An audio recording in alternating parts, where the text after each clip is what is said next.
can't have a segregated, siloed progressive movement.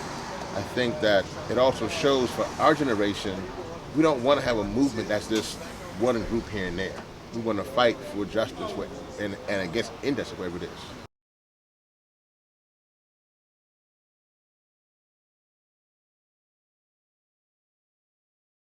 It's the weekend before the commencement of the Republican National Convention here in Cleveland, Ohio. The Vindicator is starting its week-long coverage of events throughout the week here at the Olivet Institutional Baptist Church.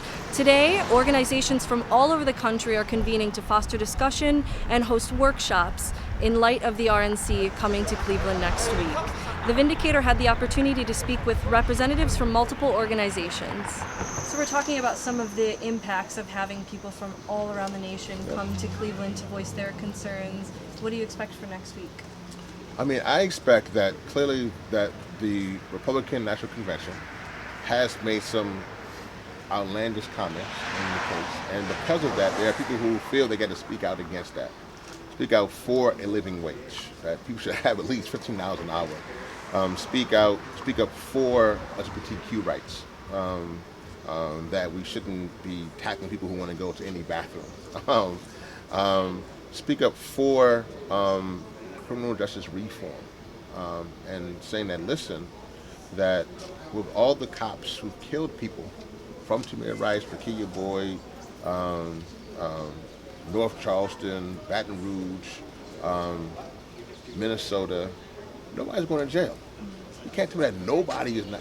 It's got to be, somebody's got to be guilty. Somebody did something wrong, and so they want to fix that. And so people are coming to Cleveland to voice that. And why is it important to have a convention like this?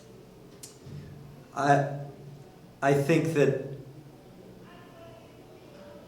unfortunately a lot of times in politics there is a tendency maybe to pander to a lot of special interests.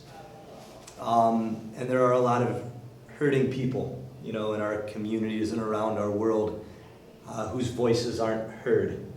So, my involvement in this convention was really built on a hope that maybe we could have a gathering where the starting point isn't, the needs of the wealthy and powerful, but the needs of hurting people. And, what would a platform look like that was more responsive to those realities of hurting than, kind of responsive to the status quo.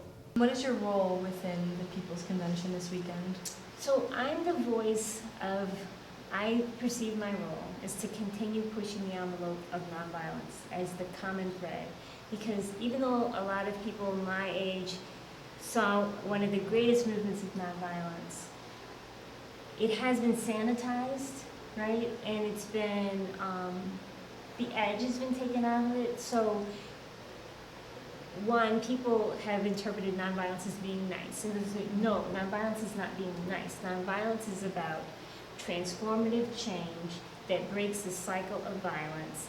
And violence is all of these things. Violence is voter suppression. Violence is lack of education. Violence is lack of affordable housing. Those are violences. And all of those things lead to what people typically call violence, which is the murders, the killings, those kinds of things, the assaults. Violence is name calling, because when we call another person a name, it means that we are failing to recognize their whole humanity. And if we fail to recognize their whole humanity, then we also fail to recognize our own humanity. So, because we can't make ourselves superior. If we're a human being, you can't say, I am somehow better. And so I'm the voice of this thread of nonviolence that says, nonviolence is resistance. It has a power. And its power is breaking the cycle of violence. So we can have all of the legislative changes we want, but if we don't commit to nonviolence, the most powerful force we have, every time we're going to be right back at the same place we started. To stay up to date with information and breaking news happening throughout the week, go to www.thevindy.com, follow us on Twitter at Vindy_CSU, and also like us on Facebook at The Vindicator. Thank you so much for watching. Elisabeth Weems, Culture Editor.